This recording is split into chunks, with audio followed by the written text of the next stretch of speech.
That's great. Well, Lisa did make this. I'm not coming for Lisa. It sounds like I am. She made this comparison that, she's just between the two of you, like Jen and you just trying to make it all work, like the same way you try to make, say, her and Whitney get along. You did point out like this involves your child. It's a little different. I mean, I'm paraphrasing. Look, we have Lisa Vanderpump in the Housewives world. We have Bethany Frankel. Some people just don't admit they're wrong ever, and that's okay. I'm not judging them or apologize. Is Lisa Barlow just she another Bethany who knows it all and just cannot apologize? I don't know if I would take it to the level of saying she cannot apologize. Did I hear the analogy about my, dynamic with her and Jen being the same as, me with Heather or Whitney with her ad nauseum over and over and over of hours and hours and hours and hours of conversation? And did it irritate the hell out of me? Absolutely. I don't think it's the same, but that's why we are human, as my mother-in-law likes to say, some people like apples and others like oranges. They do. Has anything, putting Jen aside for a minute, has anything, now that you've been through this twice, has anything like shocked you, now that you've done 2 seasons, like with your castmates or about Housewives, like, or at this point you're just like, nothing shocks me anymore? Like, yeah, you said you never watched it really before. Yeah, I mean, I feel like it's definitely a lot of like expect the unexpected. So is anything shocking?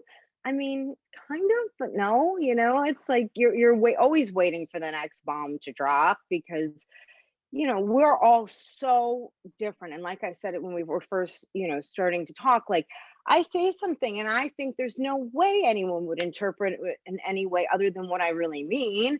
And then somebody does, and then you're like, all of a sudden there's a huge fight breaking out and you don't even get it. You're like, wait, what? So yeah, I mean, there's some surprise here and there, but in my general view is expect the unexpected. And even like down to Jen's arrest, expect the unexpected. Like, no, of course, on any given day you don't wake up thinking, oh, somebody in my social group is getting arrested today. That would be not a thought I would think anyone wakes up to, but Probably not. expect the unexpected. Well, that day we've seen, that first opening scene, like everyone heard about it around the world. So you weren't there that day at filming. You just slept in, or you just weren't there yet? Yeah, I was just too lazy. I didn't feel like it. You Well, never know. There may have been plenty of reasons I wasn't there. well, yes, as the season goes on, do you think we're gonna, I mean, hopefully we're gonna see some of those, Meredith. I think you will. I think you will. Well, you think we will? Of course. That's the whole point.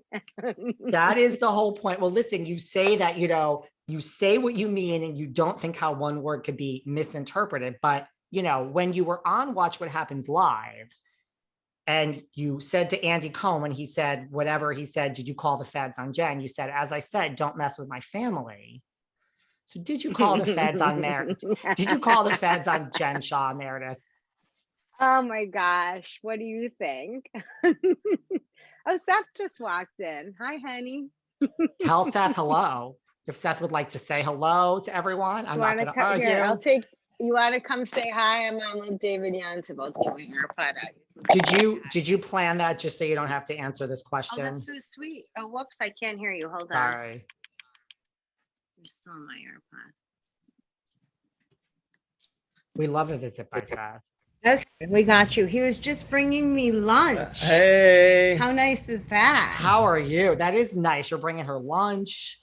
How is LA doing, Seth?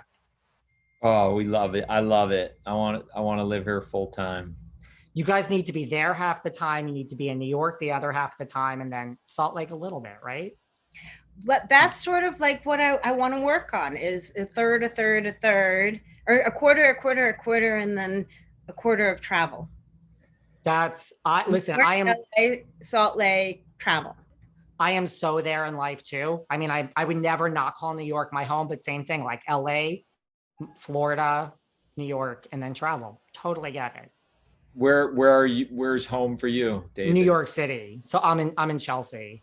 Nice. That's the other weird thing lately. I'm like, maybe I should move uptown. Like if you told me when I was in my 20s that I would ever want to move to the Upper East Side, I would have told you you were insane. Now it's like, I'm starting to think uptown is nice. Like I know. Chelsea, you still love downtown? I love both.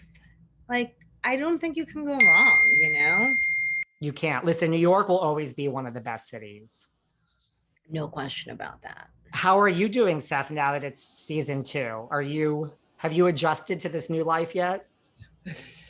I don't know. It's, it's the new normal. I think it's still defining itself, but where do you look when do you look in the camera. Okay. You're looking pretty much right at me. Have you never been on a Zoom? No, You're on it's Zooms all but day there's so many live. screens open. So it's the first season was raw AF, right? We were having major league relationship issues, and so that was tough. The second, and then never having been on a reality show, not knowing what to expect. So that was, I think for me, I'm a what you see is what you get. I'm a see something, say something guy. I'm that old expression, live the truth, talk the truth. It's so much easier to remember that shit. So like my truth sometimes isn't for everybody.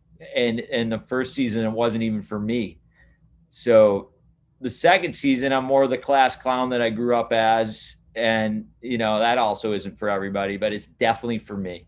But I think that's why people related to you guys, because you weren't trying to sweep that under the rug or pretend, like so often I think we see couples on reality TV that seem just so happy. And then you hear about something like after the fact, like we just watched a whole season. We didn't see any of this. So I think that's like, as a viewer, I think that's what really drew people, that you were just like, listen, this is what marriage is, people. Like if you want the reality of a marriage. Miserably unhappy. No manufactured storyline here. Zero. That's what I liked. I mean, yes. Did you get questioned? Because, people are always saying that's a manufactured storyline. That's a manufactured storyline. Did people come after you and say things like that? I think people will say that about absolutely anything and everything I do for the rest of my life. I think so. I'm not worrying about it. Yeah. So the short answer is yes, right? People thought People thought everything was fake. People thought our separation was fake. People think our reconciliation is fake. People say we have a fake marriage, this, that, and the other. You know what? We now are together. I'd say we're apart, a week and a half, a month, maybe 10 days a month we're apart. Is that fair? Wow. Yeah. Should we show the receipts? Maximum. To prove it's and not when fake? we're together, we are right now, we've just been traveling. So we are literally together 24/7, the other 20 whatever days per month. So if it's fake, I'm really living in misery now, let me tell you.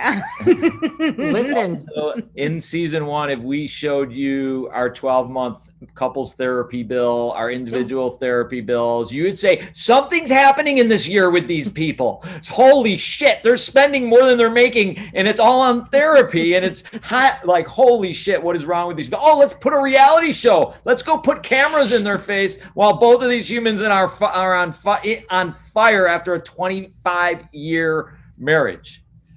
the timing of it all. Well, like you said, like a lot of people say this is fake, that's fake. But you know what is not fake? Having a van pulled over by the feds. I don't think you could fake that. I'm out, David. He's done. I'm out. He's like, Love I'm not you. getting sued. Nice Bye. meeting you. At least Seth knows what he's like. I'm not touching that one with a 10-foot pole. But I was going to say, like, he happened to just be there when I asked you if the statement on Watch What Happens Live, what was the meaning behind that? When you asked me, I don't think you have it in you, Meredith. No, I think you are too above getting in the weeds like that. That's my opinion based on the question you asked me. Yeah. I mean, it's kind of funny because you say to yourself, like, wow, let's say, and I obviously I'm not the jury here. I have no idea, but let's say that I really had all this evidence, like, of these horrible things. What do you do? What do you do?